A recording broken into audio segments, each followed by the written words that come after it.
How's it going today, everybody? Kaiju Addict back with a special Saturday review. I purposely didn't upload yesterday, just waiting for this beautiful guy to show up in the mail from Showcase Daikaiju. It is, of course, the new 6-inch movie monster series Megalon figure that Bandai just has been rolling out. Like I said, I just got mine. I'm actually going to change it up with new movie monster series figures. I'm actually just going to keep the tag on them for the review so we can look at the tags, because these are new. This is a new character. We've never had this tag before, besides the old vintage line, and those tags were a lot different. Those were just the movie posters. So let's bring in Megalon and take a really good close look at him and see how cool he really is. All right, look at that. The head sculpt is fantastic. Now, I will say I haven't owned the vintage figure, so I'm just kind of going off by pictures, but he does pretty much look like a scaled down figure of that. Maybe a few improvements here and there just to make it a little bit more modern. But he's really nice looking. Look at all this detail. Just once again, I feel like I say this in pretty much all of my movie monster series reviews. These are $20 figures, you know, at max. I think at retail they're closer to like 15 in Japan. But of course, you know, you gotta pay for shipping and handling and all of that. So we normally pay like 20 to 30, even 40 over here. So, which is, I think, fine. But for what they are, these are really nice. Especially a new quote-unquote mold. The tag here, a wonderful shot. I really do like this new layout for the tags, where the upfront photo is, of course, from the movie, from the work that they're from, and they've been doing really good at actually making it a good picture. And then it's got Megalon from Godzilla vs. Megalon down here, which is really nice. And then English, you got your licensing. And then the silhouette on the back looks nice. They did take away all the info and stuff from here, but they used to have like stats and stuff, but I think it's probably because it's changed so much. So the drills look awesome. Not super pointed, but they weren't really super pointy in the movie either. I feel like they kind of had nubs on there. Yeah. But the paint looks good. I love the silver that they did. It's the typical Bandai silver. That's pretty much the mecha silver, and it looks nice. They painted the inside too, surprising a little bit. The toes are painted as well. It's kind of more sprayed on, so obviously it's oversprayed there, but it's a small thing. I kind of like it a little bit. So the paint on the body, we just have these yellows, you know, these little patches of yellow, and it looks like some of it's missed. I don't know if that's just my figure or if that's going to be all of them. And then the detailing on the sides also isn't painted.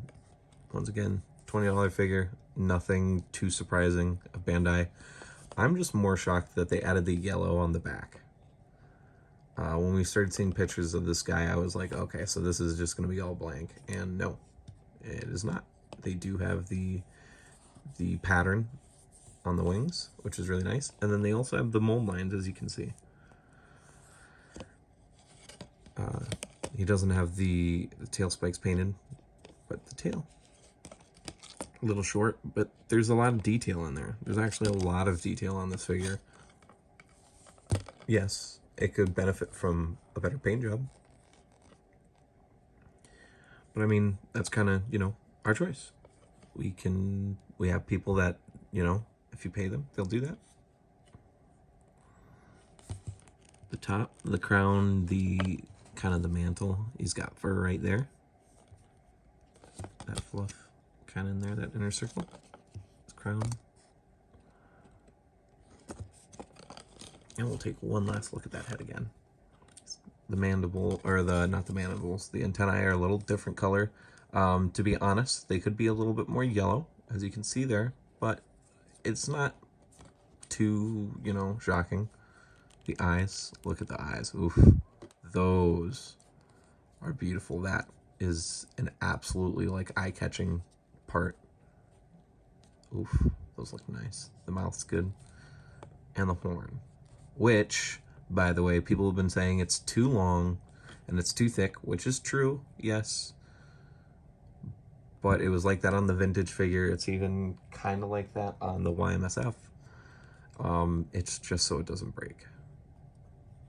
I would think, at least. I can't say that for sure, but I would assume so.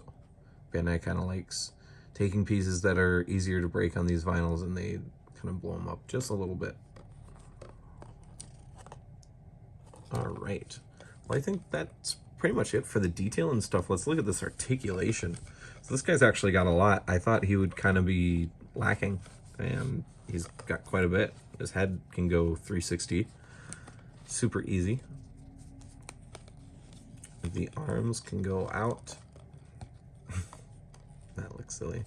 I will admit, I was hoping the arms weren't going to be like this, but seeing them kind of forward, they're not too bad. Bad part is you can't raise them up to make it look like he's coming to slash down. This is the best you can do before you start doing this, and that looks weird. So, but it looks good for what it is, you know. It's why if you want a different pose, you can get the YMSF, and if you want even more, well, every time Bandai or Tamashii Nations does a survey on next monster to do, just say Megalon. So, you know, it's good. He can give you a hug, or he can slap Godzilla and Jet Jaguar around. And then the legs also actually do go 360, so you can kind of give him a little bit of a walk, at least, you know, without showing the bum, because it looks weird. You can kind of position him so it does look like he's walking and stepping. So it's nice. That's about all I can say with this Megalon. It's super nice. I'm super glad I got him. All right, for the final portion of this video, let's look at the size comparisons, because that's kind of the big thing with him. The sizing, we didn't really know what he was going to be like. So first with Godzilla.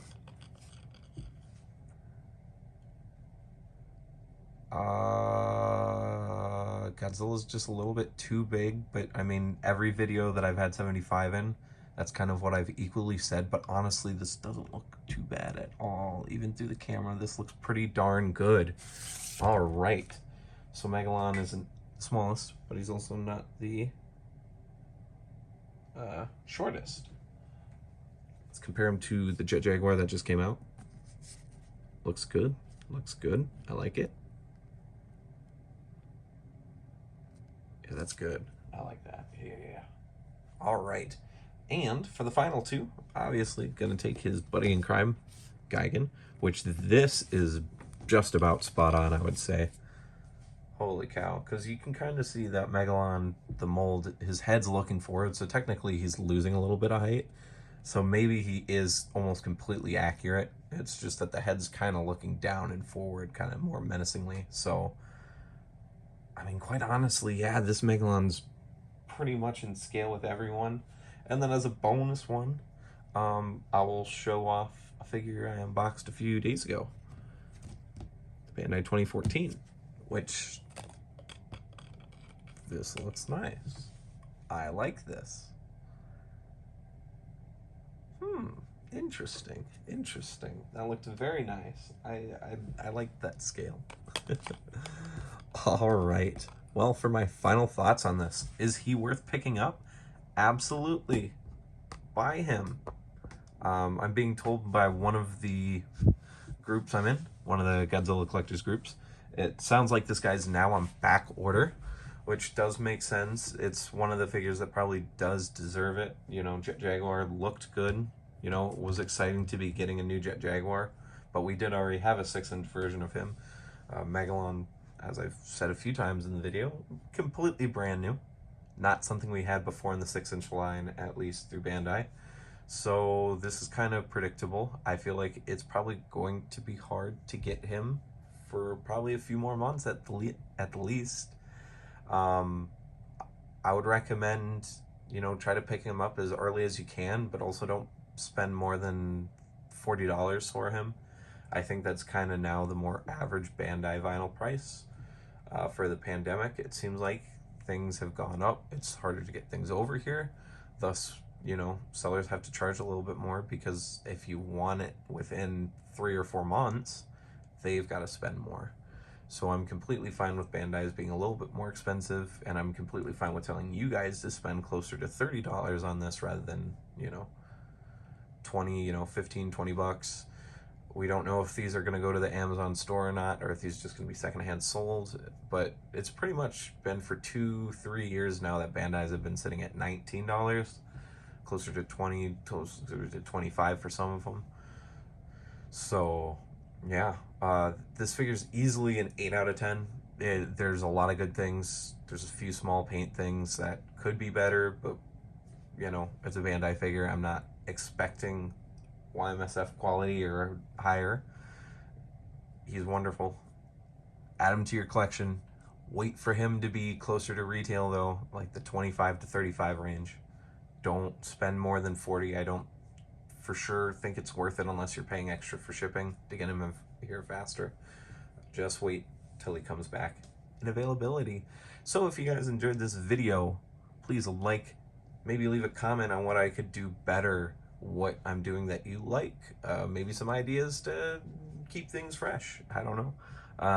And definitely please subscribe. I would appreciate subscribing. We are at 71 subscribers. We are close to already hitting 75, and that means we're only a handful away from 100, which is the goal by the end of the year. So please continue supporting. Thank you so much from the bottom of my heart. This is Kajime Addict, your host, and we are signing out with another figure review. Peace and rock on. Stay safe, everybody.